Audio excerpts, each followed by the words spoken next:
Alors, aujourd'hui, on va parler d'un film d'horreur que j'ai regardé il y a pas longtemps. C'est un film d'horreur que j'ai regardé il y a pas longtemps et je dois avouer, j'ai cru que c'était le même qu'un autre film d'horreur. Alors, je sais pas s'il s'agit d'une suite. Je sais pas, je sais pas du tout s'il s'agit d'une suite à un autre film d'horreur ou alors si c'est tout simplement un remake de l'Exorciste. Mais encore une fois, Russell Crowe qu'on avait retrouvé dans, excusez-moi, Russell Crowe qu'on avait retrouvé dans The Pope Exorcist, donc l'exorciste du Vatican, que j'ai vu. D'ailleurs, j'ai adoré l'exorciste du Vatican. Pour ceux qui ne l'ont pas vu, franchement, je vous le conseille, ceux qui aiment les films d'exorcisme. Dans l'exorciste du Vatican, Russell Crowe jouait un prêtre qui était chargé d'un exorcisme. Euh, selon le film, l'exorcisme du Vatican. Alors, pas d'exorciser le Vatican, hein, mais c'était un prêtre. C'est d'ailleurs un prêtre qui a existé. Il joue un prêtre qui a existé, mais j'ai oublié son nom. Et il a été chargé sur une enquête sur des possessions démoniaques et, et d'enquêter sur toutes ces possessions démoniaques afin de. En fait, c'est un peu un prêtre qui menait l'enquête sur des possessions si je me souviens bien, et il était chargé de ramener, je crois que c'était le père Gabriel, si je ne me trompe pas, chargé de ramener justement toutes ces enquêtes de paranormal, de possession au Vatican, donc de les ramener aux archives du Vatican, jusqu'à ce qu'il se retrouve face à un cas qui est beaucoup plus particulier, beaucoup plus agressif que toutes les autres possessions qu'il a vues et doit appeler un jeune novice pour l'aider à pratiquer cet exorcisme. Euh, alors, The Pope Exorcist, The Pope Exorcism, je l'ai trouvé génial. Donc l'exorcisme du Vatican, il était assez bien. Et il y en a un autre qui est sorti encore une fois avec Russell Crowe. Faut croire qu'il aime bien les thrillers et les films d'horreur, hein. Parce qu'il a quand même fait Gladiator. Il a quand même fait le film thriller Enragé ou Unjinged, euh, qui est quand même un très bon film. Donc faut croire qu'il aime bien les films d'horreur parce qu'il revient dans un film qui s'appelle L'Exorcisme, qui s'appelle L'exorciste, pas l'exorcisme, souvent je me gourre. Donc il revient dans un film qui s'appelle The Exorcist et qui je crois en fait c'est juste un remake de l'Exorciste. Euh, Cette fois-ci, il incarne Anthony, il incarne Anthony, un père, le père de Lee, une jeune femme, une jeune fille, et Lee s'occupe de son père qui autrefois était alcoolique à cause de la perte de sa femme qui s'est, voilà, à cause de sa femme qui s'est ôté la vie, pour ne pas dire le mot. Euh, Eh bien, il était tombé dans un alcoolisme assez fort et très vite, Lee va remarquer des changements chez son père qui obtient un rôle pour le tournage d'un film d'horreur. Donc il obtient un rôle pour le tournage d'un film d'horreur. Alors rien que ça, déjà le film te propose un sujet comme ça. Rien que ça, le film te propose un sujet comme ça où on tourne un film d'horreur et un ancien alcoolique, père d'une jeune fille, obtient ce rôle parce que le prêtre, l'acteur avant lui, qui était censé jouer son rôle dans le film, s'est fait tuer sur le tournage et donc s'est fait tuer sur le tournage et donc il obtient le rôle à cause de la mort de l'acteur en fait. Il obtient le rôle à cause de la mort de l'acteur. Premier détail que j'ai franchement adoré dans le film, c'est que premier détail que j'ai franchement adoré dans le film, alors je parle pas du film dans le film, hein, je parle du film en soi. Euh, je parle du film en soi, premier détail que j'ai adoré, c'est qu'ils auraient pu utiliser une maison de banlieue dans laquelle ils auraient tourné le film, où ils auraient coupé ou détruit des murs pour montrer vraiment l'envergure d'un vrai tournage. Eh ben non, ils ont fait quelque chose de bien plus flippant pour donner cette impression de claustrophobie, et cette impression, ça fonctionne super bien d'ailleurs, pour donner cette impression de claustrophobie et cette impression d'enfermement, ils ont utilisé une fausse maison construite en studio, coupée en deux, où on voit toutes les pièces, avec un faux escalier qui monte au deuxième. Et, euh, et donc, chaque fois qu'on la voit, déjà on a différentes couleurs. Il y a des éclairages un peu jaunâtres, des éclairages un peu plus bleus, et un éclairage en dessous dans le salon qui est un peu plus blanc.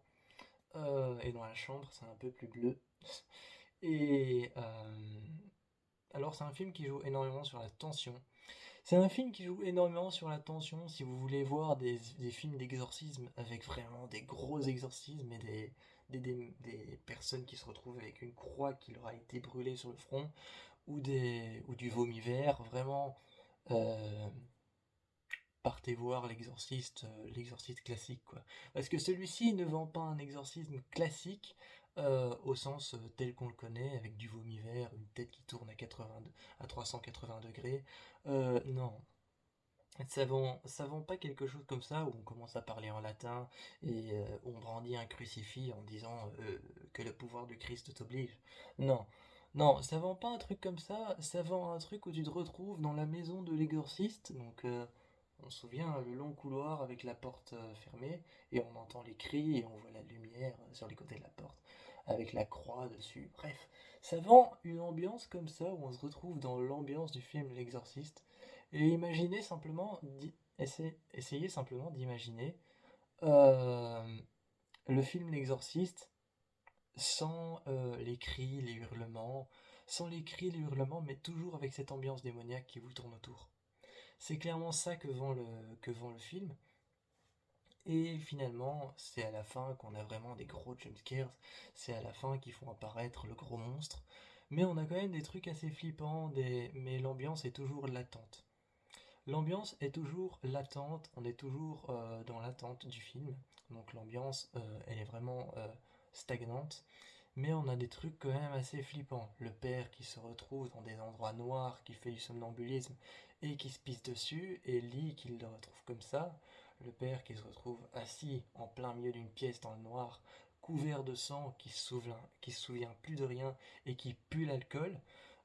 Lee qui la regarde et qui commence à s'énerver et à pleurer, et à lui dire tant mieux si tu rechutes comme ça, moi je vais partir, je vais m'en aller. Le père qui se lève, qui s'approche près d'elle et qui lui dit tu n'as nulle part où aller, il ne te reste que moi, où est-ce que tu vas aller, tu n'as même plus de mère. Enfin, il lui sort des trucs comme ça avec une voix qui a pas l'air très humaine, mais avec et donc voilà, le film ne vend pas de jumpscares, il vend une ambiance. C'est un film qui vend une ambiance, qui vend une ambiance latente, et qui vend quelques jumpscares un peu flippants, mais pas qui te sautent à la tête, comme des films d'exorcisme classiques qu'on peut connaître, l'exorcisme de Molly Hartley. C'est pas des gros jumpscares énormes, c'est vraiment des trucs flippants que t'as pas envie de vivre, que t'as pas envie de voir. Mais sinon, le film est assez bien, il se passe à New York. Il se passe à New York, on a des vues assez belles sur New York, qui sont toujours faites en contre-jour pour que New York soit plongé dans le noir. Et ou alors on se retrouve juste au-dessus d'un métro et t'as deux métros qui s'échangent la même rame de métro, et c'est assez bien parce que là je vais pas faire de suranalyse, mais ça montre je vais pas faire de suranalyse, mais la rame de métro qui passe juste devant, et l'entrée qu'on a en matière, c'est vraiment cette rame de métro qui est là, et qui met justement en avant quelque chose en mouvement. Tout de suite, devant toi, ça met quelque chose en mouvement, et ça te montre, voilà, on rentre dans le film. Donc vraiment, ce plan sur les métros a l'air ridicule, mais ça met quelque chose en mouvement pour te dire, voilà, on entre dans le film. Au début, t'as Lee qui est dans un taxi, et on va suivre la trajectoire du taxi tout le long, qui passe en dessous de ces rames de métro, et puis on va resuivre la trajectoire du taxi jusqu'à ce qu'elle arrive devant chez elle, enfin devant chez son père. D'ailleurs, elle appelle son père Anthony, enfin elle l'appelle Tony, et la première remarque de son père c'est ce que j'aime bien, la première remarque de son père, qui est occupé à faire quelque chose, à réviser son texte, euh, elle arrive chez elle et elle lui dit «Salut Tony!» Et t'as son père qui se retourne calmement et qui fait «Non, c'est pas Tony, c'est papa.» Ça, c'est un truc, c'est vraiment le genre de petite remarque, toute conne, mais qui pour un film d'horreur fonctionne super bien. Elle arrive comme ça et elle dit «Salut Tony!» Lui, il se retourne et il dit «Non, c'est pas Tony, c'est papa.» T'as déjà un sérieux et t'as déjà un genre «tu m'appelles comme ça, pas autrement.» Genre, ça fait déjà un peu la présence démoniaque, même si elle est pas encore là. Vous voyez ce que je veux dire? Ça fait un peu quelque chose de menaçant déjà. Genre, c'est pas Tony, c'est papa. Donc ça fait quelque chose de menaçant, on te donne un ordre et t'es obligé de le respecter. Et donc, aussi, il y a une remarque que j'ai. Il y a une explication que j'ai beaucoup aimée sur l'alcoolisme qu'il essaye de combattre, qu'il a réussi à combattre. À un moment, t'as l'un des showrunners du film qui lui demande de s'expliquer pourquoi ça va pas bien. Et pourquoi, enfin, justement, pourquoi ça ne va pas, il lui dit, explique-toi pourquoi ça va pas, qu'est-ce qui se passe sur le tournage, t'es jamais en forme, tu bâcles tes répliques, qu'est-ce qui se passe? Et il le regarde, et ça c'est le jeu de Russell Crowe c'est le jeu de Russell Crowe qui est parfait. Il le regarde et il fait comme ça, et il lui dit, honnêtement, si je dois t'expliquer, eh ben, ma femme est morte et je suis tombé dans une bouteille. C'est une réplique que j'adore, vraiment. Il le regarde et il fait honnêtement, si je dois t'expliquer, bah, ma femme est morte et je suis tombé dans une bouteille, tout au fond. Et j'ai jamais. Genre vraiment, il dit juste ça et je trouve que la réplique, elle explique tout. Elle explique vraiment tout. Il n'y a pas besoin de grands discours, genre je suis tombé dans l'alcoolisme, j'ai été faire une cure de désintox, j'arrêtais pas de boire, j'étais effondré, je me retrouvais dans des pièces dans lesquelles j'avais aucun souvenir d'y être allé. Genre t'as pas besoin de discours grands comme ça, genre vraiment ça c'est le jeu de Russell Crowe. Vraiment c'est je suis tombé dans une bouteille. Et ça explique tout en fait, hein. Tout en une seule fois. Et vraiment j'ai trouvé ce film génial parce qu'il utilise l'ambiance. Il fait souvent beaucoup de plans sur la maquette de la maison, qui est une fausse maison construite en studio. Il utilise la maison, qui devient finalement la salle dans laquelle l'exorcisme va se passer. Et je vous laisse avoir le retournement de situation de l'exorcisme, comment il va se passer. Parce que certaines personnes pourraient se dire, ah tiens, c'est Tony qui va être exorcisé. Voilà. Et ben non. Et je vous laisse la surprise de qui va être réellement exorcisé. Je vous laisse faire vos petites hypothèses. Mais c'était un très bon film, vraiment. Honnêtement, si je dois lui mettre sur 5 étoiles, si je dois lui mettre sur 5 étoiles, sur une échelle de 5 étoiles, honnêtement, je lui mettrais un petit 4,5. Parce que quand même, tous les films ne sont pas parfaits. Mais celui-ci adopte quand même un petit 4,5. Donc voilà. Et moi, je vous encourage à aller voir The Exorcist de 2024, si je ne me trompe pas. Le nouveau film d'horreur un peu similaire à L'Exorcisme du Vatican, avec Russell Crowe encore une fois.